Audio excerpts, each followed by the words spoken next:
And this is where NammaN talks and introduces it. Hello, comic book community. This is we're all gathered here to celebrate the Asian American Pacific Islander Heritiage Month, and I'm going to introduce our panel here. Then I'm going to sneak out and I'm going to let the email take control of this particular episode because we are running this show right on Eman's StreamYard account. So, Eman, appreciate you, man. So, yeah, Eman, that's the email right there, right below K-pop. There's K-pop right on top. And then Villainous Red guy, he's hiding. Okay, he's right back there. He looks confused. Yeah, you shouldn't be going out the back door. Yeah. And Villainous Red is going to operate the soundboard today, and the K-pop's going to operate the. She's going to answer all the questions from the chat. She's going to keep track of chat questions. Yes, I will. Otaku will also do that, and Cantonese will also play the backup on that. So here's our Cantonese guy. So, hey, Eman, take over, and I'm going to sneak out. And Don, please, I know Don, I already met Don. I appreciate you, Don. And I'll be back. I'll be back to give away prizes from Don's store. So you better be back now, man. Yeah, This is all you're leaving the prisoners in charge here. All right, we'll see you in a bit, NammaN. Okay. I want some bonchon chicken. All right, you guys, are you guys ready for this right here? Let's go ahead and introduce our guest for tonight. You've seen his work on the interior pages of DC Pride 2023. He was tasked with creating amazing covers for the Spawn universe, which includes Spawn, King Spawn, and Scorched. He has his own creator-owned comic called Rise, which is out now on Scout Comics. His talent was noticed by the San Francisco nonprofit group Soma Filipinas and was asked to illustrate pages of the Clan of Saints Bay. He's even created his own superhero universe in Pinoy Pantheon.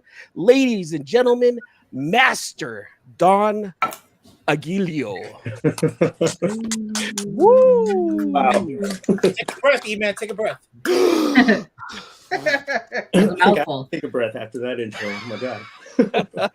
Don, welcome to the show. We really appreciate you being here tonight. Welcome to Asian American Pacific Islander Heritage Month. Like NammaN said, we are definitely showcasing a lot of Asian American artists in the comic book, and not just comic book industry, but all around. And we are honored to have you here tonight, my friend.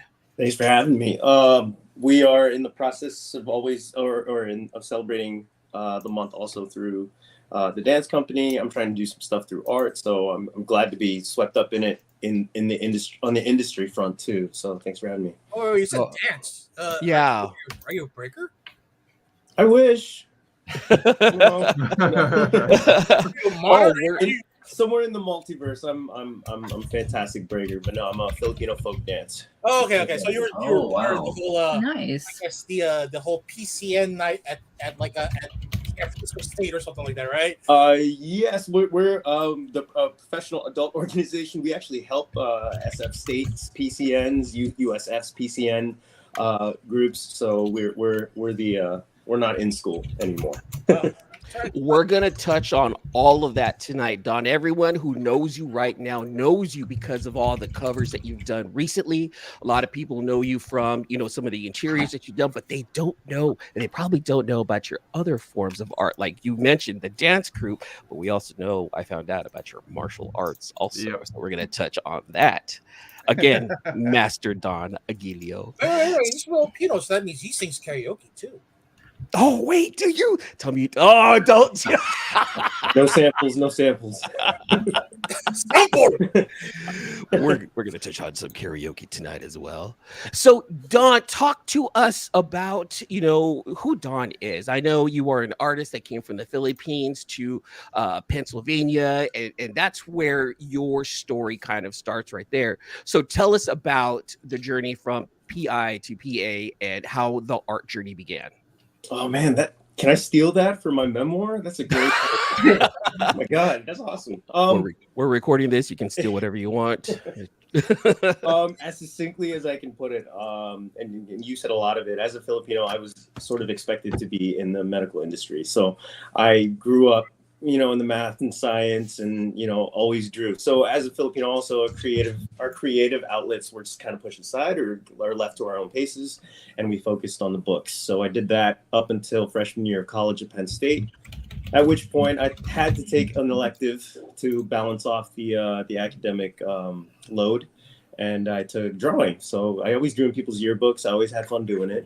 Drew Teenage Mutant Ninja Turtles, Batman, He-Man, She-Ra all through childhood, all good. But then I took that class, and every single assignment was the most important thing in my life. Like it was just for people to take, just to get rid of, just to scratch off the elective. And for me, it was like, this is my thesis. Like I have to do everything. And I spent a lot of time on it. And I was actually flanked by like the football players in the class. And they actually looked over my shoulder, and our TA, I hope they're not listening, but they didn't care about the class. So I was like sort of teaching the people on my left and right, everything from perspective to anatomy. And I'm like, whoa, there's something here. So I switched my majors, and then I told my parents, and apparently that's the wrong way around. I'm supposed to, but I don't think I would have gotten the an approval, so I had to do it this way. I apologize later. Donnie, who told you knew how to draw? Huh? You need to be a nurse like your cousins or your titas and your titos. Like, why don't you want to be a nurse? Who says that you're good in drawing, Donnie? Huh? Man, it would be so funny what you just did if it wasn't so triggering, Okay, go back in the yearbook. Were you ever the guy that took to the middle of the binding and said and just write down, I'm the first one to sign your crack. Sign your crack, yeah. Cracks. Only I didn't just sign them. People like asked me to draw in people's cracks, so I'm like I had to live there for a little bit. I had to. Yeah, I got a lot of practice from yearbooks, but people wanted pictures, not words. So, but yeah, that's sort of my origin story. And subsequent to that, I spent some time in Rome to be like immersed in Baroque sculpture and like tried to take it in, try to do the fast track to being an artist, just by just living in it.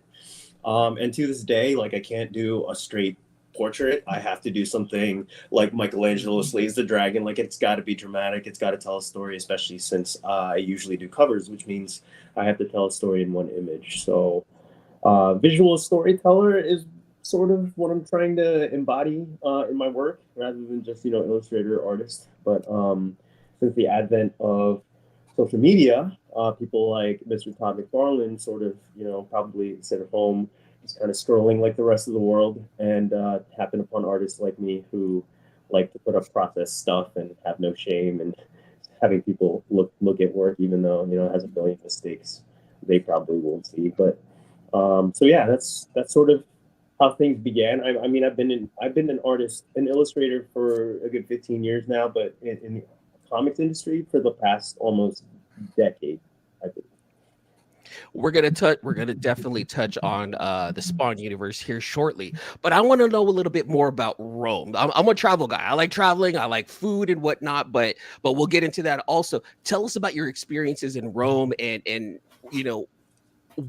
how was it culturally for you going from the Philippines to PA to Rome and then studying there for about a year? In terms of cultural identity, I didn't really figure out who I was as a Filipino American until I came to the West Coast. So hitting those places, growing up in sort of central Pennsylvania, it was tough to figure that out in terms of my identity. Until I got to Penn State and I met other Filipinos from like Philly, New York, but I'm from like State College, Pennsylvania. So I was the small town kid amidst all these like inner city Filipinos who spoke the language and everything. So going to Italy though, besides being immersed in art, Filipinos are sort of like second-class citizens there. We hold doors for people in our service industry, and it's that kind of thing. So in the Philippine diaspora in Italy, when I'm walking around carrying like a laptop, other Filipinos will see me and they're like, why do you have that? It was weird. But Italy was fantastic. I was actually planning on living there for a little bit if nothing was going to happen here upon graduation. But I started heading west as soon as I took off the cap and gown. I touched I touched down in Texas for a little bit. Got my feet wet in an animation studio, which gave me a chance. Like I literally said, I gave them my physical portfolio when those things existed, when those were relevant. And my director over there gave me a chance. He was like, I don't think you've got the chops yet, but I think you've got a lot of potential, and I think you want to learn. So sit in this chair, stay with me, and I'll show you the way. So to this day, he still follows me, and he cheers me on. So I haven't heard much about your Texas route. Tell us a little bit more about that. You said an animation studio, right? Like what animation studio? Yeah. It was on the way to California. I detoured for a little bit. I have family there, so it was sort of halfway, you know. And I was young and dumb, so I'll try anything. And so I don't think I was ready for California yet. I don't know. But Texas was good. I happened upon that animation studio. I didn't chase it there or anything like that. But my freelance work began there, and I started to figure out remote work, and a lot of everything you see in my store, for example, and most of the work that you see now, it's a digital process. So I learned a lot, and I self-taught on the tablet over in Texas before I touched down in California. Well, real fast, let's talk about the equipment that you use. So currently, what are you using for your art? You know, I'd like to say I have a huge list and be all technical and give you the specs, but it's just a Procreate on the iPad. I mean, that's most people right now. I have this Cintiq like desktop, which basically acts as a monitor these days, and it's really sad because I dropped some serious dough on it when I bought it. But eventually I'll get back to Clip Studio Pro, which is what I have on my desktop. So those are my tools. But what you actually don't see is that I am surrounding myself with traditional tools, because in the advent of AI, most of us industry artists are getting together, having dialogues about like, well, how are we going to stay relevant? How are we going to, how are we going to beat these AI artists? I don't know who I'm alienating or offending here, but I don't care.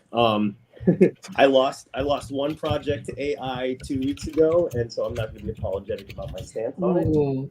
And you shouldn't. I totally understand that right there. You know, they certainly aren't. I've gone to war with some of them online, and I'm like, I'm going to wait. We're not in the Trump era. I've wasted my breath there, so I'm like, I'm going to stay right in my lane. So I'm here with my brushes, colored pencils. I'm an adult now, so I'm getting Winsor Newton gouache. It's not like that gouache, nice grocery store stuff. Yeah, so I'm self-teaching again how to hold a brush since I trained in it. Now, Katie's an artist herself, and she definitely likes to dabble in this realm. Katie, I don't know if you want to take over at this moment right here. Yeah, so I love art experimenting. Mixing with mediums is my favorite thing. I love doing inks, and I love doing stuff with watercolor and just going fun at it. To me, it's the most freeing thing. And I love experimenting. Because I was going to ask you that too. When you were in Rome, did you get to mix up a whole bunch of mediums and just test stuff out? Because you were in Rome. Come on, art capital. Let's go. Yeah, in the art capital though, they speak, the art languages are really specific. So even the kids are like critical, I was sitting in Piazza del Popolo, and I had my sketchbook, and I was just drawing people, and the kids playing football there, just like come up behind you and look over your shoulder, and then they like touch your paper, and they said some stuff about the drawing, and I'm pretty sure they said, oh yeah, its head's wrong, and oh yeah, that doesn't look very good. Like they're really critical. And I guess the kids there they're so transparent and open about expression, especially when it comes to the arts.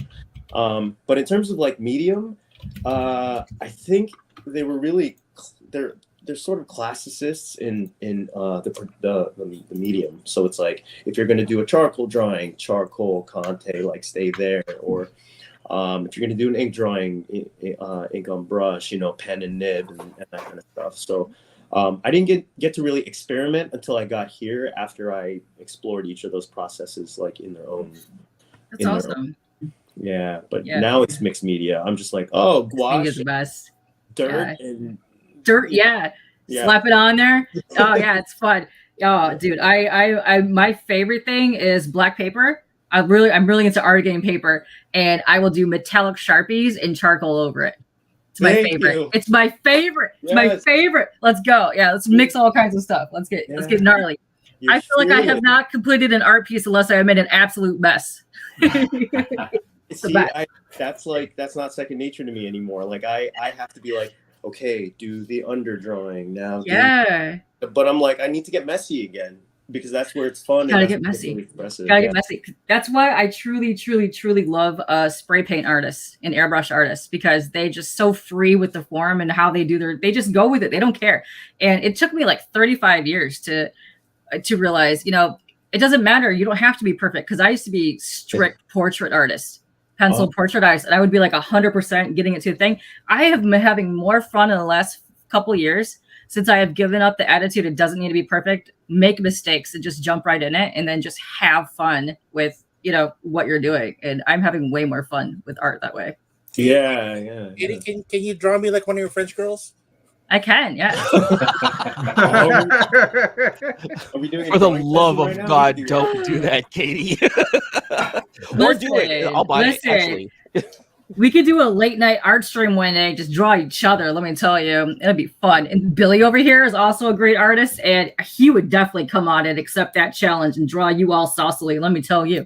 Yeah. All right, there you go, Red. There's our topless show right there. We'll go ahead and go topless. Perfect. Full nude this time. Full nude. Full nude this time. I'm in. Let's go. Don, let me page. Let me switch it up just a little bit. Now you've gone from this is the trajectory here now. So you've gone from the Philippines to Pennsylvania, right? And from Pennsylvania down over to Italy, back home, down to Texas, over to California. Food. Let's talk food real fast. Out of all of these places that you've been to, is it California cuisine? Is it cheesesteaks? Is it, and I'm going to just generalize it, put Italian food? Are we talking like Texas barbecue? What's the one that you're like, oh, that's tough. Mummy right here. Oh my God. One of the main reasons I was considering moving there was because Italian food in Italy, so different from what we have here. Or what they call food. Oh, fresh. In Italy. What they call food in Italy. It's so funny. And even their like American Chinese food that's Italian in Italy is like chef's kiss. I'm putting all the Filipino food aside just because I'm Filipino. I'm taking that bias and putting it aside. Filipino food anywhere. I don't know. I'm also a terrible food critic because I eat just about anything. But Italian food was a main factor in sort of my inkling to go. You saying Chef Boyardee's not Italian? Oh. I dare you to go to Italy and ask for Chef Boyardee's recipes. Oh, they would. Dog dare you. That would not end well. Let me tell you. Is Boyardee French though? Boyardee. Wow. Oh, they would really hate you if that's the case. Oh man. So let me ask you. Texas barbecue is a close second, but not enough to keep it in Texas. Definitely. I mean, yeah. Austin maybe. Right? Oh no, yeah, Austin, yeah. Austin. But I didn't live in Austin. You know what? I was considering moving to Austin, and food again was a major food and culture. Food and culture was a major factor. California cuisine, I am still trying to figure out because I am eating Asian up over here, but like I don't know what California cuisine is outside of sort of the Asian. It's just the regular stuff. Just add avocado. Really, that's it. Okay, so anyone who lives in California can attest to that. It's just whatever it is. Add avocado. You have better Mexican food. You have better. All the cuisine is just with avocados. Here's some chow mein, but add avocado. Oh my God. Isn't that the fusion? Avocado fusion, yeah. I bet someone's John, let me get into this one right here. So, how did moving to San Francisco solidify your love for the many forms of art that you're currently a part of, outside of just drawing? Well, I have to say I was going to settle in LA first. So I drove through LA and I literally had my car towed by U-Haul when I left Texas. I didn't have an apartment yet. I just started driving west. And I was going to be like, okay, maybe I'll go to LA and see what's going on there. I was there for like 2 weeks and I couldn't take it. I don't know. There was something about it that didn't hit right. So I was like, okay, going to go north. Never been to San Francisco. I hear good things. They like art. I'll go there. I'm going to do that. So I drove and I moved to Daly City. and on a rainy night on top of the hill, and I unpacked, and I'm like, this feels right. There's something about this feels right. And I never. For people who don't know out there, Daly City is like Oh. the Filipino capital of the Bay Area. Like you go out there and it's mostly Filipino. So Don definitely landed in a place away from home to call home, which sounds pretty cool right there. Is that breaking news that Don just located himself for all the stalkers? Or is the breaking news? Do you have the breaking news? I don't have the breaking news. Dude, I've done everything from live stream and like I would show my password. I'm not private, so Can we bring up the LGBTQ community, Don? Is that okay? Yeah. How was it? Because I know San Francisco is like the hub. It's like the mecca for the LGBTQ community. When that was discovered, like, what were your impressions of that area? And I'm going to bring up Castro. The Castro district in San Francisco is well known for its LGBTQ community. Yeah. How was that for you when you discovered that? You know what? It wasn't on my radar because I wasn't out yet. So I went to San Francisco not for the reason of like going to Mecca and like finding myself and exploring that, but it was a big factor in my coming out to know that I was in a safe place and I can express myself and be myself and whatever the world says about me, I'm here and I can continue living and nothing changes, for me.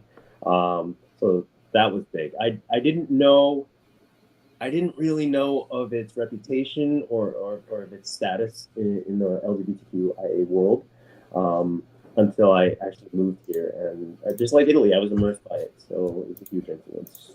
That's beautiful. Are you a little bit sad that the Asia SF has closed down?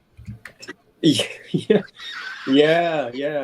We brought people there every time they visited. There were people who would visit who would ask to go there. Like that was a big part of the culture here. There's some beautiful people there. There are. So for people who don't know, Asia SF is this very a very lavish dinner with performers who end up dressing a certain way, and it's absolutely fantastic. It's very live, very fun, it's a sad thing that Asia SF ended up closing. So if anyone wants to look that up, look up Asia SF because I'm sure that there's a lot of information about that out there. Let's go ahead and bring it back to your art in comics.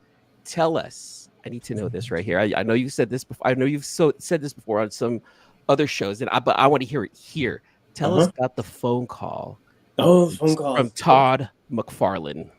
And I know other artists have had the same experience with him because he's consistent and he's humble, and I can talk hours about Todd McFarlane. But he, as I said, he looks for artists himself on top of the team that he has in place, also always looking for artists, and he hits me up on Instagram using his private account. So this is weird. It's not coming from Spawn anything. It's not coming from Image Comics. It's not coming from Todd McFarlane Productions. It's coming from him, and he says, "Hey Don, it's Todd McFarlane. I'm wondering if I like your work. I'm wondering if you'd be interested in doing a cover for Spawn." And I look at that message and I'm looking at it and I'm just like, I get so much spam. I get so many weird things, and I'm just like, I'm about ready to delete this. But I look at it and I'm like, you know what? Let's just humor this person. I don't care. So I'm like, yeah, sure. So I tried to be as casual as possible. I'm like, yeah, sure, it sounds great. And he goes, great. We'll set something up for next week. And I'm like, great, sounds good. I'll talk to you then. And he had his people call your people, right? Yeah, something along those lines. Yeah. Lo and behold, I get a call from Thomas Healy, who I work very closely with now. He's the editor-in-chief, and he calls me and he goes, "Hey, this is Tom Healy from Tom McFarlane Productions. How's it going, Don?" I'm like, "Great, sure. Joke's been going on for a while now. I'm here for it. That's fine." He's like, I didn't say that, but I'm thinking in my head, I'm like, this joke's going on longer than I expected. And he goes, "Yeah, hey, Todd, you're on the call. Don's here." And I'm like, what? And suddenly Tom McFarlane is talking to me. He's like, "Hey, Don, Steve, Don," like, he's very very colloquial and very jovial on when he's one-on-one. So he's just like that. Like, we've been friends forever. And I'm like, what? And I'm here beside myself. Like, this is Todd McFarlane talking. You know his voice, right? You listen to everything he does on YouTube. I'm listening to his interviews since forever. And I'm like, holy, this is Todd McFarlane. And he goes, yeah, I just wanted to know. Thanks for responding. And I wanted to see if you'd like to do a cover, and gives me a brief synopsis of what he's looking for, and then he actually does a private portfolio review of my work on Instagram, and I'm like, this is a dream come true already. Just to Podfather himself, and he wants to show me my work and tell me what's working and tell me what isn't working and what works for him and what he's looking for, and I'm like straining to pay attention because I'm still in this sort of surreal space where I'm trying to figure out if why is this happening to me? How is this happening to me? Is a Liefeld's impression of Todd McFarlane spot on? What was that? Yeah, it is. and I assume that you get a lot of spam mail, so you get a lot of mail from from King Al from Albuquerque, Nambia, asking for him. Hey, you got him too? Yeah. Oh wait, he told you that he was the prince also from some random country, right? That he needed my credit card information and everything. Yeah, they want a commission. So Don, what was that time frame? What, like, in terms of the work that, was there a specific date that you were targeting, and were you like trying to get it all pieced together? No, they gave me ample time. It was actually sort of an open invitation, but they were looking at King Spawn #1. They set a lot of lead time, so they that was my first assignment. King Spawn 1, cover F, behind some of the biggest names that I knew when I grew up, right next to Todd McFarlane, and I'm just like, this is crazy. This is surreal. This is insane.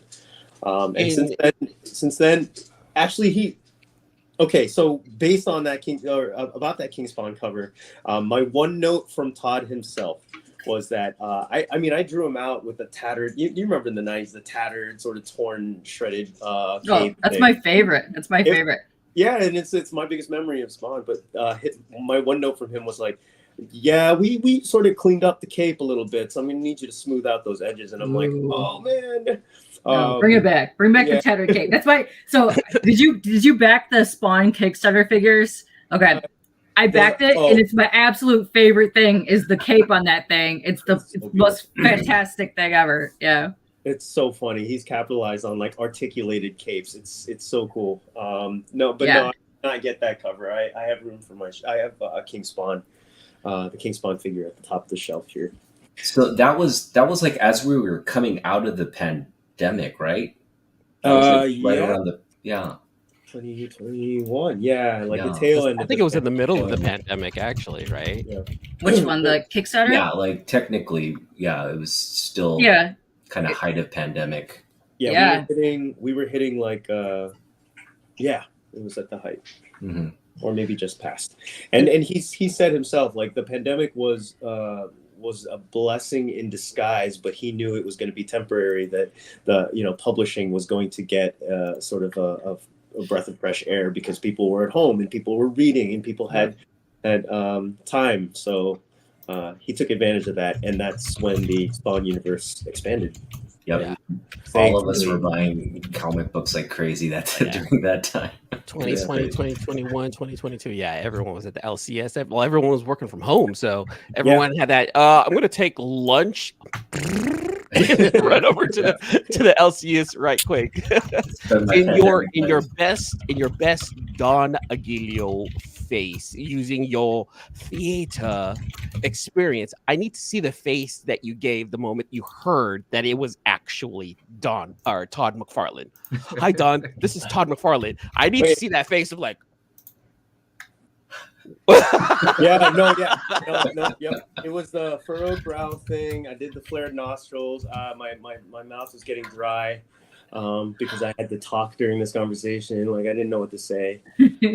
I was gonna be like, oh my God, you're Todd McFarlane, but I actually reserved that for the time I met him in person, and I actually said, oh shit, you're Todd McFarlane. And he goes, yeah, I know.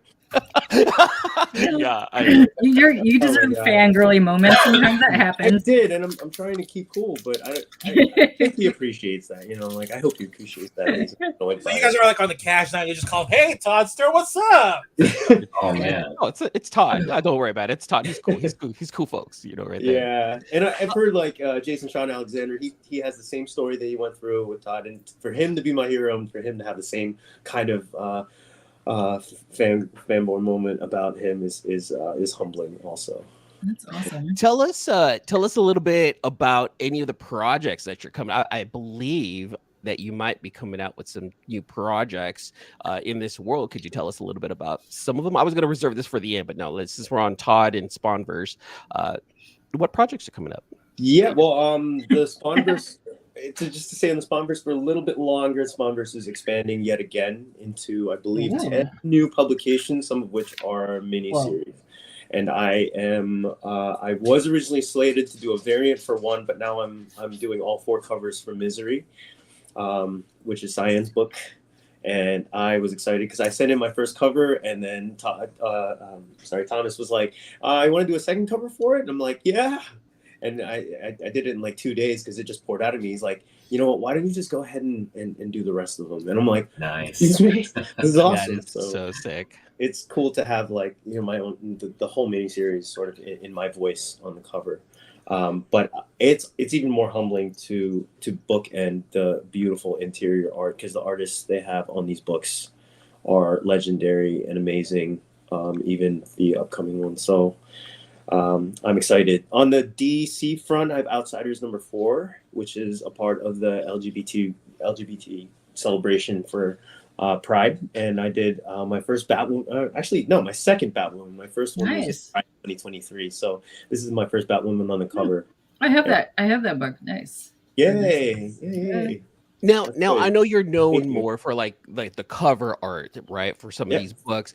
Talk to us about the process when it came down to doing some of the interiors that you did for DC Pride 2023. Like, how did you approach that? And I'm pretty sure that was done differently. I did. You have to do it differently. There's a shorthand to it. There's a compositional element that's different because of paneling. Like there's a graphic element. So I was full on digital painter when I was brought on by Michael McAllister at DC, and he used more. He used my email channel, so I was like, oh, okay, I see the email address. This is DC talking, so that is Michael McAllister. He didn't use like some private IM or IM. Wow, what year is it? Private. You said I am. You totally aged yourself. Hold on, real fast. Let me cut into this real fast. I saw an interview from 2018 with you on it, and I know that it's the Filipino blood. But why? I think you're a vampire. How is it that you still look the same that you did in 2018 and in 2024? Like you have not aged. No, that's not true. That's probably why I'm wearing a hat right now. There was no time. Asian don't reason. Asian don't reason. Oh man! Listen, I'm not even Asian. I get people ask me all the time if I'm in my 20s, and I'm like, no. Yeah, I thought. But I will accept being carded. I love being carded. That's always nice. So I'm sorry. Go ahead and go back. Go back to the whole DC. All right, Asians don't raise it except in the shower, and it's cold. I don't have that problem. I don't know about you. I'm not gonna lie. I take my baths. Yeah, I totally raised it there for a while. It was away. Can I interrupt 1 second? Because all the way from Australia, we have my Mac Bros who just celebrated their very first Kickstarter and celebrated their very first free comic book day. Give them a round of applause. He has a question. Did you ever go full fanboy and call him Todd Daddy? Oh my God.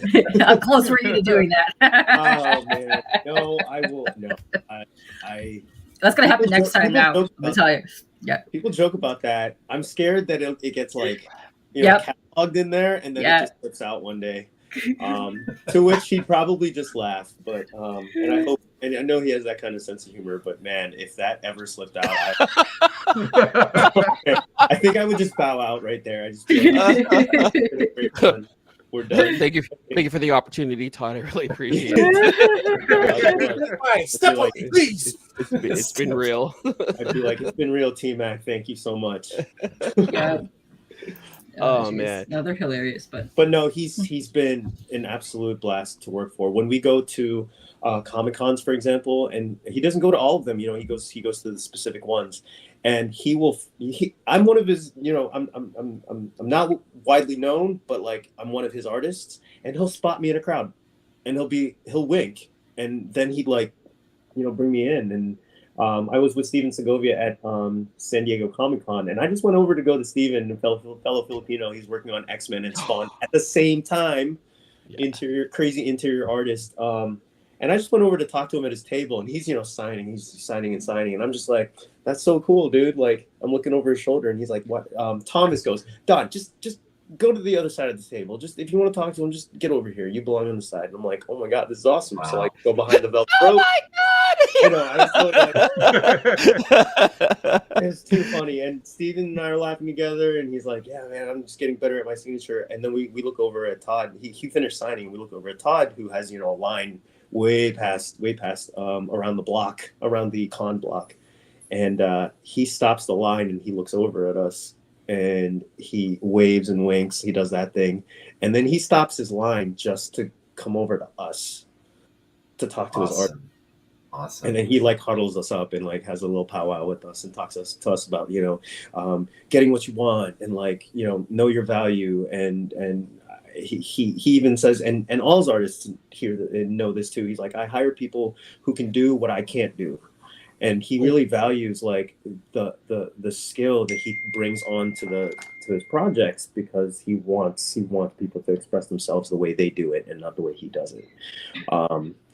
And that is from a humble person. That is not from, his reputation precedes him in many circles.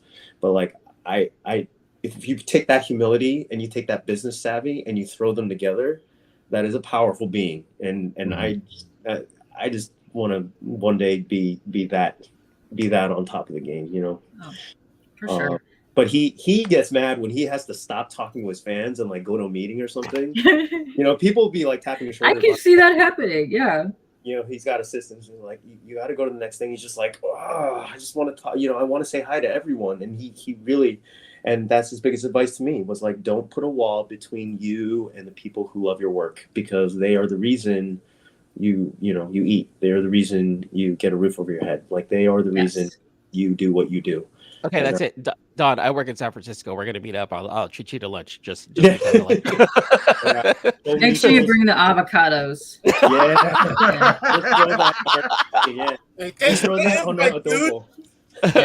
Oh, Red's coming. Red's not too far away from us. He lives out. You gotta come. Yeah. He lives out in Lathrop, Don. He's about an hour away. Red, you're gonna have to fight the Altamont to get over here. Oh, they're gonna be fighting now. Nice. Let's bring up some other aspects of your artistical life here. So Parangal is a dance troupe here in San Francisco. We brought that up and touched upon that earlier tonight. And unfortunately, I was trying to make it to the show last year. So if you guys don't know, Don's also a part of a dance troupe here in the Bay Area, which honestly travels. It sounded like you traveled a lot. Talk to us a little bit about what Parangal is and what does it entail. And of course, it differs from art. But talk to everyone here about what Parangal is. Yeah, Parangal means tribute.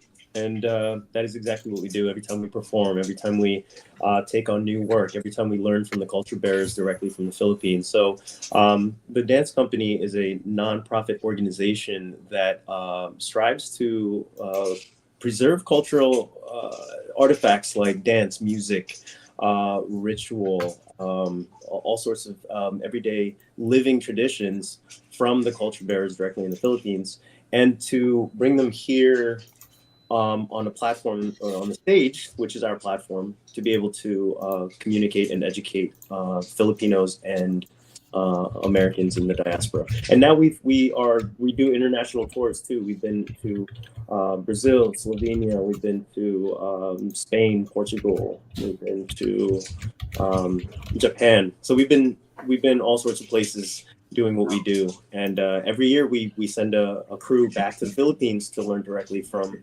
the people there. All sorts of people, all sorts of indigenous people and communities. Now, what part do you play in Parangal? I'm currently in leadership. I was part of the artistic team, and now I'm working in there as a lead for design, which is sort of my lane. I take on a lot of leadership positions in all sorts of parts of my life, so I had to take a step back from the artistic role, which I feel is a really took a lot of time away from work for me. So I had to find some balance. But now that I get to do design work for the company, it sort of feels like it's in line with my work. I can stay in one lane and stay focused. But when we go, we have open rehearsals. So I teach a lot, everything from tinikling to, the latest thing that we're doing. I have some martial arts stuff that we learned from the Philippines that we brought over. So I choreographed some of that. We were just doing that last night at rehearsal. They led a workshop.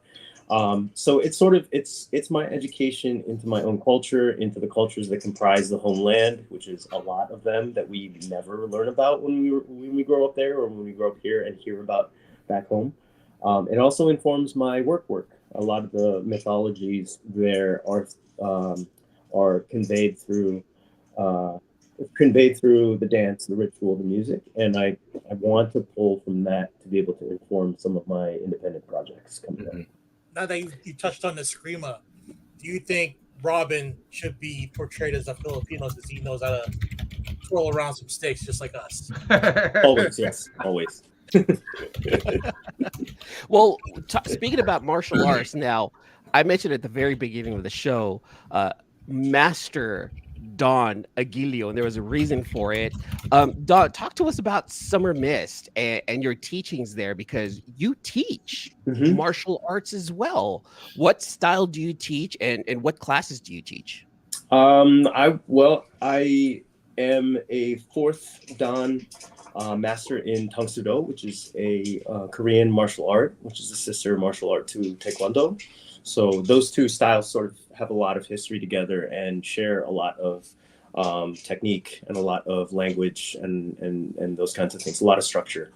So I've been studying Tang Soo Do for about 25 years now, and I was part of a studio here in San Francisco. It was one of the first things I established when I moved here, to be a part of a studio, and then eventually I owned my own studio. So I run a school here, which takes a lot of time. Yeah. And I'm grateful for it. It's a beautiful community. I sort of keep my worlds separate, but not tonight. Not tonight. Or we're bringing all of them in here tonight, Don. Yeah. It's so Asian American Pacific Islander Heritage Month, and we're going to talk all about it tonight. So, are you familiar with some of the comics that are around the Korean martial arts that are not just the Taekwondo? Because Jay from Ruling Hand has a comic book that is featuring, because she's a master in it. She's one of the only masters in the United States that's in some of these martial arts, but she has her own comic, and it's like a sci-fi thing, but it has to do with Korean martial arts. Is that right? Taekwondo. Yeah. Oh, that's awesome. Is she the titled character?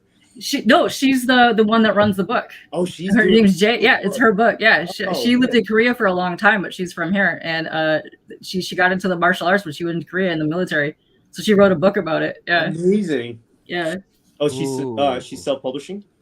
Yes, self-publishing. Yeah, yeah. Maybe Don, you can have your people contact her people. You maybe introduce her to Todd. Yeah, maybe have the same type of experience. Okay, sure, this is Todd. Whatever. Yeah. Lots of people. Let's go ahead and touch on a little bit more of the local nonprofits that you're also a part of here. So Soma Pilipinas, that's a local project. And here's the funny thing, Don. I actually work off of Lapu-Lapu in San Francisco, so I'm like only a few blocks away from Soma Pilipinas. Right. I know they ended up reaching out to you and Raf Salazar with regards to clans. I'm so sorry, it was clans of something. I apologize. Yep. Thank you. Mm-hmm. How did that happen, and how was how was it working with Brad Salazar?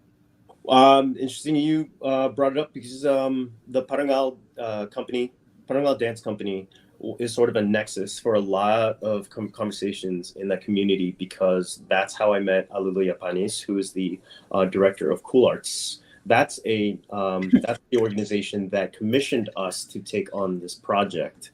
Under her advisement and guidance, we were led to all of the movers and shakers of the Soma district, and the assignment, the grant project, was to take all of them and turn them into superheroes and create a book.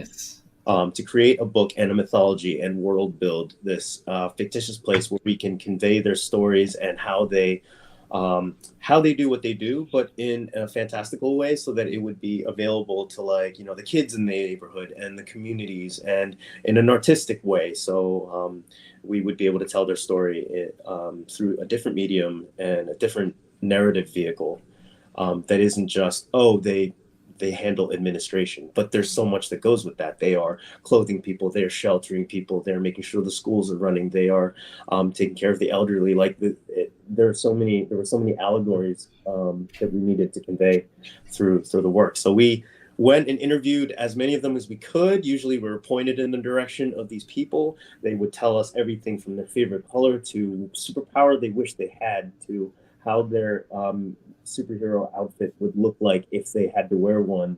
And some, they would bring in like Filipino garments, and they're like, I have a yellow sweater that I just wear every single day and people hate it, but it's my favorite thing. And it's like, it got really personal. And the more details they were able to give us, the more character we were able to infuse into this book, and it got easier to write. So I partnered with Raph Salazar, who used to live in the Bay Area and is now in Philadelphia. So now we're a bi-coastal partnership. He's an illustrator, freelance illustrator like me, but please check out his work with Raph Salazar on Instagram. He is a phenomenal interior artist and digital painter. So he is working on a book with Mark Theodosia, who's doing Bayani in New York City. I did covers for him, but Raph is doing the interior work for several of his books. I'm sure you've heard of him through the community too. So we are hitting it from two coasts. I actually have like an unboxing of Mark Teodosio's The Realist Bayani, Simulan ng Bayani trade, or he calls it a graphic novella. Cool guy, and that's awesome that you guys were able to meet each other, because he's in New York and you're here in the Bay. So just being in the community, that's fantastic. Going back to the Clans of Saints Bay, and please forgive me if I'm putting you on the spot with this one right here. Where can anyone watching this find that? Is it still available? Where could they purchase it? Yes, coolarts.org. You can get it directly from the commissioning agency that brought us onto the project. So they are the nonprofit organization. It is at SF Public Library also. They got a ton of copies there that they brought on to be available to you. But getting it from Cool Arts, KULARTS, directly would be the best. I'm not sure how many they have in stock yet, and I think there were always talks to do a second printing because it was really popular. So we're going to sell that out tonight. It's going to happen. Head to arts.org, pick up a copy of The Clans of Saints Bay by Raph Salazar and Don Aguillo. Awesome. Now, kind of sticking into the same subject right here, you yourself created your own superhero universe with Pinoy Pantheon. A lot of people probably haven't heard about that. Talk to us about the beginnings, the middle, and the end of Pinoy Pantheon. I know it's been a minute, but I want to be able to get this out for you. Right. Pinoy Pantheon, actually, it's not my own universe. It's my take on a lot of the classic Golden Age, Silver Age superheroes from the Philippines. So everything from Darna, which is their / our version of Wonder Woman, to Captain Barbell, which is their / our version of, let's say, Shazam or Superman, to a whole bunch of other ones. There's Zazaza Torna, who is a drag queen and represents trans culture too. So I kind of threw all these heroes together because I wanted to, learn my culture, but also in the industry. So I tapped into sort of that intersection and tried to learn about all of these. And then I updated all of their like sort of outfits to something that made sense to me. So I kind of put my own spin on all of them. I'm doing a second version, which will be tapping into some more modern heroes. So everything from so I'm gonna have Trece in there, and all sorts of other sort of modern age Filipino comics. So to have the two prints live coexist in coexistence. Now, the C-List Villains podcast, Red and I and a couple of our other buddies, we've actually had Budget Tan on the show to talk about Trece. Nice. He's such an awesome guy. I love Budget so much, and if we can get him on for Asian Pacific, mispronouncing the name is Budget, not Budget. Oh shit! He didn't tell me that, Red. He didn't tell us that. Kuya Budget. That's why he's not back. I have that accent earlier. Okay, we're gonna have to edit that out somehow. My ass, Red. Yeah, and Where's the sample man? Where's the sample man? I know. Where's the sample, Red? Oh my Yeah. god. Was it Captain Barbell? Is that what you said? The name? Yeah. Okay. His story is literally he's like this little kid in the barrio, and to get his power, he has to dive to the bottom of the ocean, and he has to get his barbell, which is sitting at the bottom of the ocean. Like he's this little, I think he's a little kid, like a teenager, and he's got like a ratty tank top on with like shorts and flip flops. And when he has to save the day, he has to go get this barbell and proclaim the words, and then he becomes this shirtless, caped, kind of Mexican wrestler. Can I make a suggestion? Oh, that's awesome. Can you add on heroes that are like based upon like Ernie Reyes Jr., Dante Bosco, maybe Mark DeCascos, maybe. Dante Bosco is my OG love of all time. Rufio, let's go. Yeah. We'll have our people call your people, Katie. He's going to be at Motor City. Don't worry. Don't you worry about that. Oh, okay. Yeah. Katie, behave. Katie, behave. Okay. Never. In Seattle, and I don't know, maybe he'll hear this. In Seattle, I was actually right behind him, like walking to our gates. And he'd been we've been at the same con all weekend, so I'm like, I'm sure he's tired. I want to say hi. A picture would be amazing, but at least like, hi, I'm a huge fan. That's all I want to say. I'll leave you alone, right? So he stopped at his gate, which is right next to mine. So here's LA, here's San Francisco, and I'm here tapping my foot like, how do I say hello? I'm so starstruck. He is 10 feet away. He is talking to this old lady, and she has no idea who he is. And that's probably why he's talking to her, because he can just have a nice human conversation with this stranger. And I'm like, okay, this is it. Hey, they're calling up, the first wave of people, and he's about to go in. He's, of course, like first class or whatever. And I'm like, this is my chance. So I start sauntering over, and I'm like, I'm just going to say hi. And before I get to him, like 5 feet away, this jerk swoops in, and he puts his arm around him. He puts his hands on Dante Bosco, and he's like, yo, dude, can I get a picture? And he whips out his phone before even getting like an answer. Man. I'm like, you are the nightmare fan of like anyone. And I'm just like, shoot, that was my moment. Like, that could have been me. Could have been me.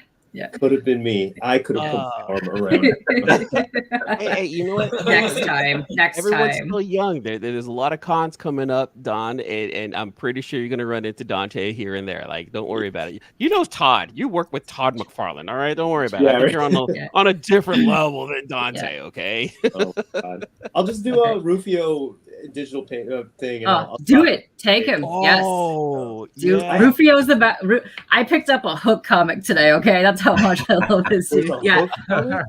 You don't know that? There's a hold on. It's right adaptation. Oh my God. Oh, dude. That's awesome. Yeah. No, there's a whole movie adaptation of the comic book. Look. Which file is it? Is Dante on the cover, Katie? And one Tell of me them Rufio. Hold on. I went to like so many shops today. Oh man, she did not waste pre-comic book day. I went to 5 comic shops, and I ended up at State of Comics because I was hustling books with my friend Jason. You're amazing. Who has his own comics, but yeah, hold on. Where'd it go? Damn it. Where's this thing? It's like the first thing I pulled out of here. Look. 2 issues. Hold on. nice. Oh shit! Yeah, right there. Nice. You're right there. Look at that. Boom. Yeah, I love that dude. Yeah, come on. I think what is it, 3 or 4 issues? But yeah, 4 issues, and it's the whole. It's based on the movie. That's Go so get cool. it. Marvel did that? Wow. Yeah, Marvel did them. Yeah, add that to your list. Talk about fan. Look at that. Katie came through with that one right there. I Listen. love it. Listen, but I want to follow back too because there's people typing in the chat. We have a couple things. So you mentioned She-Ra earlier. She-Ra is my boo. I actually have the golden books down here, and I had every single figure of all time. And King Leek is asking, is that the Mondo She-Ra behind you? Because he is jealous. You know what? I just picked this one up because she was in a bin. I don't know where she comes from, but she is fantastic. Wow. Oh, dude, he's even more jealous. If you got it from a bin, he's good. He's crying right now. Let me tell you. Son of a bitch. Yeah, don't ask me. Yeah, exactly what's happening right now. Yeah, they had 5 of her, and it was the last day of con, so they were willing to make a deal. So you are lucky, dude. Also, Hold on, which con was this? Yeah, I was just at C2E2. Oh, C2E2, nice. Yeah, there were so many dudes that were at C2E2. Also, because you're talking about action figures, you have a custom action figure stuff. Yes, I do. I'm going to paste this right now. I do. Hello, how did you get involved into that? I don't feel that they were making toys fast enough of characters I loved too much. Perfect. So I had to, if something's not getting done, you're gonna have to do it yourself. So I guess you let know. Yeah, and I love diving in bins, and if every time I came up on a Marvel Legend that's like $3 in a bin, I'm gonna turn it into my favorite character. So it is a cheap way to get the figure that I wanted and to do it through a process that I love. So I learned to do painting on figures in the round and how to take figures apart and resculpt hair and stuff like that. Yes. And clay, put some clay on there, do whatever you want, customize it. Yeah.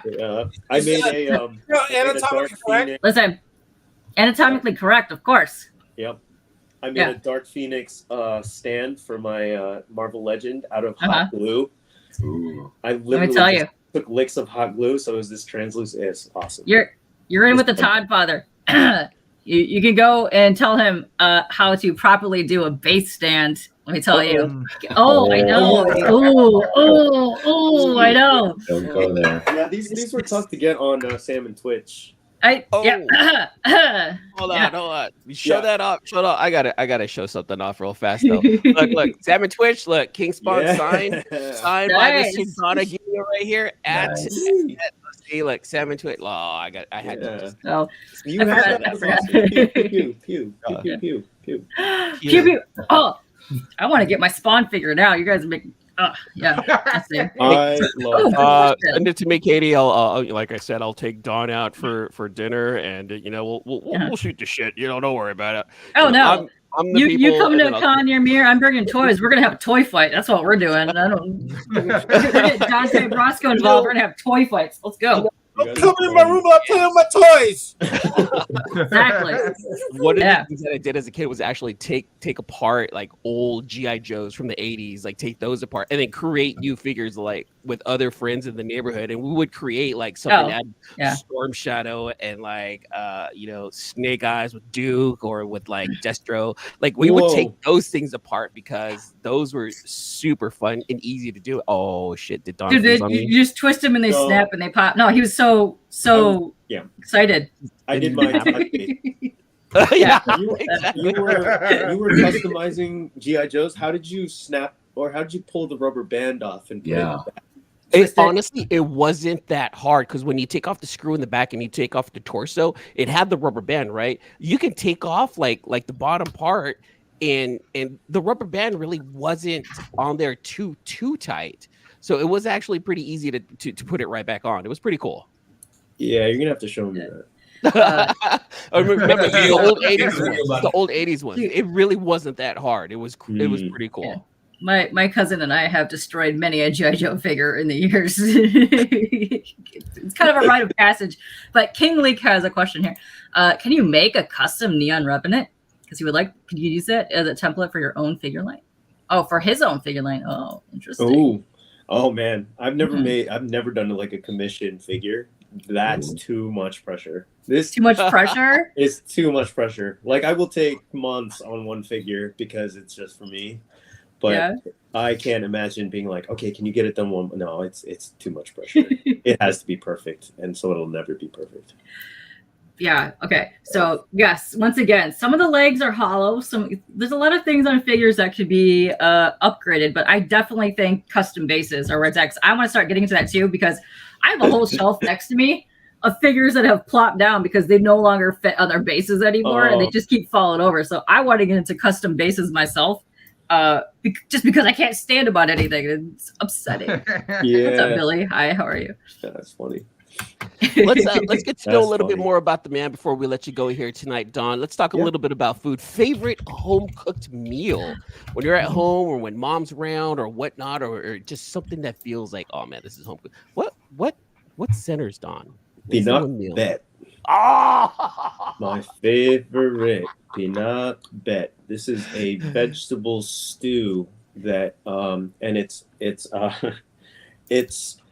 most powerful ingredient is Bagoong. bitter what melon, do you call bagoong? Shrimp paste. Fermented fish paste or fish sauce. And I'm Ilocano. I'm from a particular region where we use a particularly strong version of it. That's not neither a sweet. It's not sweet or mild. It's like salty and pungent. And when it hits that eggplant and kalabasa and beans and okra. I know it's important. I hate okra, but it's important for that dish to be right. It's like what is that Cajun dish that has okra in it? Creole gumbo. Is it gumbo? I know gumbo. Gumbo's got a whole lot of without it. Yeah. But like if I see okra, oh man, I'll gag. I hate okra. But yeah, that stew. If we go anywhere in the Philippines, I have to try that region's peanut bet. If I go to a restaurant, I have to try their peanut bet. It's just so what part of Ilocos are you from? Because my dad's he's from Ilocos. He's from Naguilian, La Union. Where are you from? La Union. Oh, okay. Yeah. I'm not even from Ilocos. I'm from Cagayan Valley. So like the furthest tip north before it starts being Taiwan. in our small town, we get more Taiwanese radio stations than we do. Shit! Nice. Now we're talking. That's way up north. Yeah. Now, do you okay? Can you cook peanut bet, or is it something that you just rely on somebody else to do it? I think the interview is over. Yeah.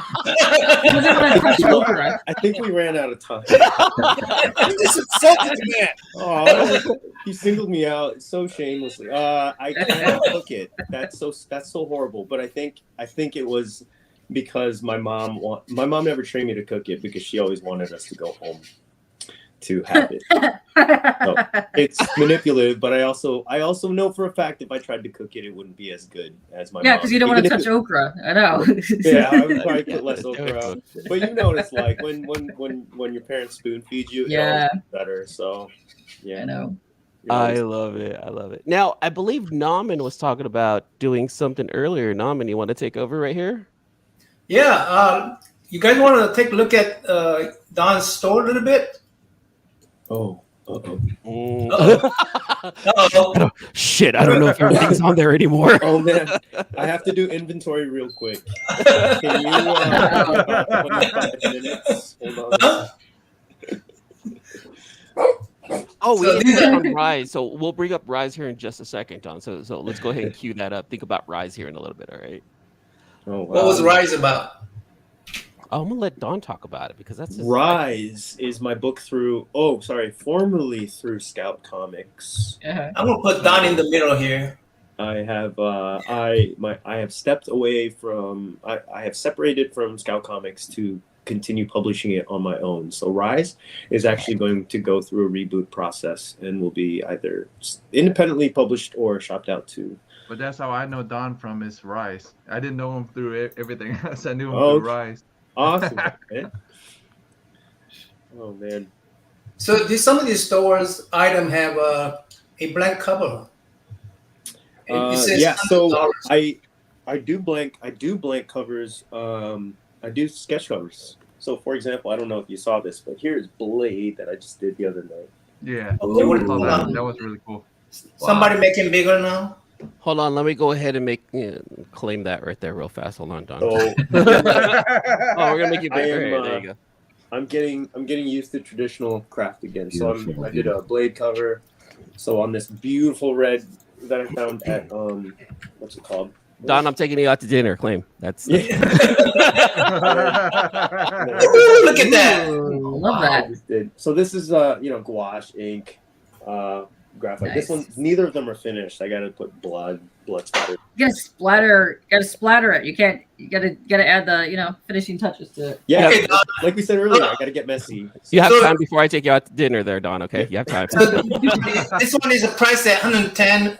Sketch cover. Is that mean you're gonna draw something on this before Yeah, you? so yeah, when they purchase a sketch cover, they I go with them. I go through them on email, and they tell me what they want on the cover. And they don't have to be exclusive to the title. So if you get a Batman book because you love Batman books, but you really love, I don't know, Clifford the Big Red Dog, you could be like, can I get Clifford the Big Red Dog on a Batman cover? I'm like, yeah. He's gonna be in color. Yeah. He's gonna be in color. Wow, actually, this is a really good price for $100, man. Yeah. Yeah. So I want to make it accessible. I want to make it so that I get my practice on, because I want to up my game in traditional medium. I want to be able to do 11x17s quicker, 11x17 like full on paintings and Nice. things like that. So head on over so- to his website, everyone, and flood him with work because this Oh, man my. needs to eat more. Okay, Not too much. Yeah. what I'm gonna do is give away one of those sketchbooks. Oh. So whoever wins. Now, the sketchbook. I don't know if you don't have a means to ship it overseas, right? On your I have. You could. Okay. Yeah, overseas shipping requires just a little bit of conversation regarding method, et cetera, with whoever grabs one. Don't worry about it. We'll pin NammaN to pay for shipping. I'll help with shipping overseas. Don't worry about it, there, Don. If it goes overseas, I'll help out with the shipping there. Okay, sounds good. So we're gonna. So that means I'm gonna keep all the Australian fellows in here. Okay. I don't know if you guys can you see it? Can you guys see it? Hang on 1 second. Mark just popped in chat, so add him to the list real quick. Mark who? Cool. Legion of Comics. Oh, Mark. Yeah. Is up. Legion of Comics. Yeah. I mean, So, in case people weren't So while they're knowing, doing this, right hold on a here. second. Because there's a lot of people that are lurking. If you want to come to the YouTube and type to enter this real quick, come to the YouTube and enter. Just type something. We'll add you to the list. Because as you guys were typing, we've been adding you to a list to the duck race. Yeah. So Yeah. preferably that you go to my freaking channel. Oh, okay. All right. Yeah. Look, as long as you get eyes on Don, I don't care whose channel. Don, so while they're setting this up right now, Yeah. I'm just kidding. Go to any channel you guys want to go to. Yeah. favorite restaurant, Don. So if we want to go have some Filipino food, where do you recommend this? Ooh, favorite rest. Oh, besides Gateway Kitchen, right? It's not because it's all about the fried pork chops there. Favorite Fried pork Is it- chops. Is Joey names? I didn't see. Oh, Comic Jenny's in there. So I added everybody. Let me tell you. Okay. Okay. The only person that's not on there is me, but that's okay. I'm gonna bypass myself. So Yeah, just let somebody else. take me and Otaku off also, NammaN. All right. I don't know Otaku's if Jeff out. wants to be Yeah. on. And take Yeah. right off too because no. Yeah. Okay. Well, if I'm taking all the host out. I'm sorry. Yeah, guys. take the host up because I put them at the bottom. That's why, because I wasn't sure if we were adding them or not. So. That's okay. Red, You're don't gonna worry go about out it. to We're eat gonna- and we're have gonna take sure Don out for, fried pork for chops lunch or one of these whatever days. and avocados. That's fine. with avocados. Okay. GT Don, Key so, Comic was there very first. I'm gonna give him a 2 duck. Dude, he posted Oh. twice, like 5 times in a row, like from I don't- 3 o'clock and like 6 o'clock. He's don't- on the ball trying to be I in don't know here. if that's It's amazing. I don't know if that's I'm rigging it. I'm fair, sorry, NammaN. guys. I I'm don't know if rigging that's it. fair. All right, Don. Best Yeah. place to get Filipino food. My go-to is Phil M in Daly City. Ooh, of course. So if you guys are ever out in the Bay Area, Don will take you out to Phil Am and Daly City. I will. Let's talk. Lucky chances. Any excuses to go Oh there? God, Lucky Chances. No, you know that's what? like You know what? That's like a close second for me. I get the binagoongan there, which is off. It used to be off menu, but now they put it on there. Kare there is hell good. Kare my at God. 2 o'clock in the morning. I was gonna just say those same exact words right after the club. Yeah, You go right over after the to club. Lucky Chances and After they hit up. City Nights, yeah, let's go to fucking Oh, Lucky Chances. So Don, if you know anything about this about San Francisco, I literally work right across the street from Shitty Nights because that's where my job is. Oh, okay. Or Kitty Nights, because okay, so for people who don't know, City Nights is an 18 and over club in San Is it Francisco. Yeah. Is Ben edited already? What was that, Naman? Is Ben edited already? I K-pop? don't know. No, he just popped in here. So he's actually the artist for the Nation of Comics comic book. He's also in Australia. So look at that. Boom. Cool. Lots of homies popping in here today. I know. What's up, guys? Ben Sullivan, you're edit. So cool. Ben Sullivan, you're edit. You guys are. Red, stop. No, Oh, none of wait, that. hold on. One more time. I got another DJ in the house. What's up, DJ? Hey, DJ's Now- on the house. Now- No, he's not on the list. He just popped in.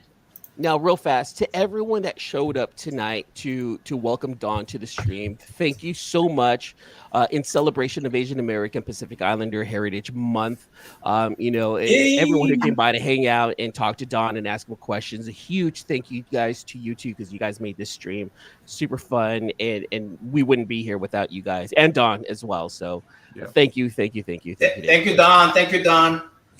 Let's see. Oh no, thank Oh, you. wait. And another upcoming guest that we have just popped in the chat, too. What is up, Alan? How are you doing? Please add Alan to the list. I think Alan's going to be our future guest, isn't he? He Not is gonna be our future guest. He has an amazing comic coming out. What's up, Alan? Alan Wood, you want to be in the list? All right. Well, you're on the list now, so boom. All right, you're in the list. That's cool. Alan, We have a lot Alan. of creators here. Yes, most of the people in the chat are creators. Oh, that's awesome. That's Alan, Yeah. Alan, tell me you are a Wu-Tang fan, man, because that last name I have to be down with. How long are we going to wait for this? How long are we going to wait for, guys? Just Let's run it. You want to run it right now? All right, last chance. Type real quickly. If not, we're I'm gonna going run to give it. it 10 seconds. 10, 9, 8, 7, 6, 5, 4, 3, 2, 1. I'm done. I'm done. Done. End line. End line. Boom. All right. How long? 30 seconds? He says, I don't know what the list is for, but I'm glad. Oh, dang. Meat like wad. 37 seconds. Okay, I typed. It's up to you guys if you want to add the meat. Add meat wad because he was typing it as I typed end line. So add him. I feel bad if we leave him out. Add meat wad. Okay. Plus, he's got the most bitchin' name of all times. Come on, meat wad. All right. What? Meat wad. Meat Yeah. wad Add to us, #1. Oh, look at this. And this is all about Don. Are we done? Are we done? We're gonna be getting 2 hours Don. later. Yeah, exactly. Yeah. Okay, we can run this now. Yeah, let's go. 30 seconds. 30 seconds. Drum roll. Blah, blah, blah, blah, blah. Let's 30 go. seconds, guys. What do you want me to set it at? Go like at 34 seconds, like something. Yeah, odd. do something. Hey, what's your favorite number, Don? What's your favorite number, Don? Perfect. 8. So sorry. That's not okay. Shortest Go death 30, rate of go, all time. go 38. Let's go 38 seconds on this one right here. Did we decide to take today? Was that right? 38 seconds. 38 seconds. Today. Okay, I'm going to say that 30 seconds. All right. All right. Look at all those guys. Okay. Buddy, come on, big buddy. Before you hit the start, everyone's asking, what is this for? This is amazing. Oh, what is this for? Yeah. You're going to get a sketch cover from Don. God damn. Yes. You said With cover. actual art on it, not just the cover. And, yeah, you get to choose. I mean, I guess what I have to do is pay for it, Mhm. then have Don talk to whoever Yeah. on Instagram. Whoever the winner is on Instagram. So I have to Some people only have Twitter, but if that's the case, I'll get their information and have them, and I'll contact you on Instagram if that's the case. okay. But So, look, And I'll have you like, email you or something. Area, so Don, I got 5 on it. Okay. I got Yeah. 5 on it. This All is right. this is far out. I love this. Good luck to everybody. And if somebody Thanks, wins, guys. I hope you put Rufio on that thing. Let me tell you. Rufio as Batman? That would be Rufio is Batman. Oh, that'd be cool. let's go. Rufio. All right, so you get ready for the race. Let's ready for the go. race. All right, start. Good luck, everybody. Wasn't that Good luck, the- everyone. I feel like he was. Oh my god. Longest 30 seconds ever right here. It's gonna happen. I think Don was on. Go, my 8. duck. All right, is now in the front. We all know exactly what happens when people are out in the front so early. Oh no, Comic Johnny is leading on. Alan, you're so clever. Come on. Oh, and you're dressed as a vampire? This is great. Let's go. Oh, Ben's definitely Ben. Uh-oh. Ben. in the lead, and he wins. Boom. Check that out, man. Congrats to Ben. We just want a sketch covered by Don. Oh. All right, Ben Sullivan. I didn't mean to do that. There you go. All right. Congratulations, Ben Sullivan. Congrats, Ben. Hold on, wait. Is Ben overseas or He here is in America? Australia. He's Australian. Oh, of course he's Australian.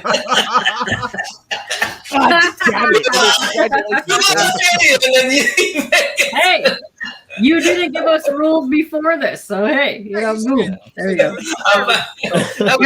You're fine. I mean, email say he's going to pay for the shipping, so I'm okay. Don't worry about the shipping. I'll take care of the shipping. You and I will connect on that one right there. Okay. I think Let's see. we're good. So Ben, if you want to reach out, where would be the best way for someone to reach out to you at? Don. Art of Don Aguillo, either through Instagram or Gmail. That's both accounts. Okay. Perfect. Let's see. I will pay in. I'll just go and pay that on your account. Yeah. Which cover? Okay. Which cover? Which cover? Ben, what cover you want? Good There's a question. lot of covers in there. Okay, I really did have to do inventory. The only ones that aren't available. Well, I did one of the Batman Mad Loves. Okay. I think Batman 1 is a. Ooh. I already started a thing for it. So. Okay. So Just saying, Mr. Batman Sullivan, 181. he's already started on some King work. Spot, So King Spot. Oh, Superman. So any of the other ones. barbaric, nice. All right. Superman, there's Wonder Woman, Barbaric. Barbaric would be a cool one. Yeah, if you go to the top, if you go search. Let me go ahead and shut the duck up.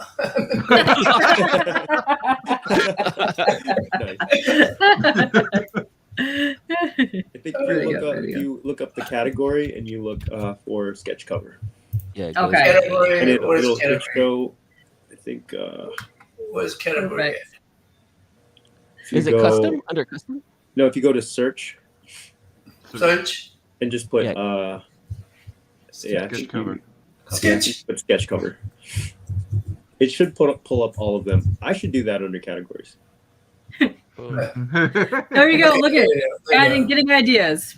So you got Batman. Look at that. Ben says wait, anything That's you the do, one. I That's the will Ivy, right? Ooh, 181. Wonder Girl right there. Wonder Girl. Power Girl. Ooh, Power Oh, Girl. you gotta get the yellow Hold one. on. Don, listen to what he's saying. Don, anything you do, I will love. Just try to make life easy for you. This Don. is from Whoa. artist to artist. Yes. Ben, you've got to have like a favorite character. Oh yeah, this is artist. By the way, Yeah. So yeah, way to go, Ben. Congrats on that. Anything you do, I will love. Okay, I think Superman. Congratulations. He's going Superman. Was there more than one Good. Superman? Yeah. Is there Let's a see. There Superman? you go, Superman. All Where's right. the Good Superman? choice. It's Batman, Superman, but you're already working on that. And yeah, that one right there. Oh, there you Got go. that one? All right, NammaN, you got to pay for that one right there. I'll take care of shipping. All right. Okay, I'll pay for this one and Superman. Okay, I got you you. have You see. Do you have a Pull that preference out. of a Superman, or are you just like any Superman, or just have him roll with Superman? Because I know Dude, some people you're- are super 78. Look, Don is just he's already taking on this task right here. I think Don should just do something nuts like a black All right, Superman. yeah. That would be great. You know? You Or know- Donnie Bosco as Superman. Donnie Dun- Bosco dun- Superman. There you go. Rufio I'm as Superman. That would be amazing. Dude, speaking of which, I just saw a picture of Tom Welling. That guy ages like fine wine. Oh, he's gorgeous. Oh my god, yeah. he's gorgeous. Yeah. Yeah. But I'm like, put him in another Superman outfit. He would look perfect as another Superman. Because what was he, 20-year-old when he was in the other thing? Oh yeah, he looks gorgeous. Yeah, great. Well, at an hour and 20 minutes, Don, you've given us so much. You've hung out with us. You've stuck in there. We've learned so much about you. Thank you so much for joining everyone here on the panel. We do appreciate it here for Asian American Pacific Islander Heritage Month. That's a mouthful. I know, right? I know we've talked about it, but one more time, Don, go ahead and plug your socials, plug everything that you want right here. Yeah, it's easy. Art of Don Aguillo on Facebook, Instagram. I'm no longer on Twitter. And I'll plug one more thing. I'm working on a Philippine horror anthology for 2025. So I'm going to pull in some generational trauma stuff, some Filipino American identity stuff with like old scary urban legends. Yes. Nice. Interviewing people across several communities about like their family ghost stories and trying to see what. Awesome. You want to hear first, right? I want to see. Yeah. Do you guys remember Scary Stories to Tell in the Dark? Yes. Yeah. Remember how that's indelibly like burned into your worms crawl in, the worms crawl out. Worms Yeah, play pinnacle on your snout. Yeah. Yep. I want to be just as insidious with this piece. Perfect. I want to see an Aswang get hella mad at their child for not being a nurse. That's where. Okay. That's okay. Super trauma, man. Super trauma is what's happening right there. Yeah. So run. You're not the nurse. We're going to eat you. I might have to talk to you. Stupid child, putangina. We're gonna. FYI, Don. Apparently, Smallville is coming back. Oh, snap. Yeah, we're gonna have to look into that. Oh, snap. Yeah. If it's not Tom Welling, it's not Smallville. I'm sorry. Oh, it is. True. Tom Welling and Michael Rosenbaum as a cartoon. All right. Ooh, nice. So to everyone that showed up tonight, to all of our streams, thank you so much. To our special guest of the evening, Master Stop doing that. Don Aguillo, thank you so much. Yeah,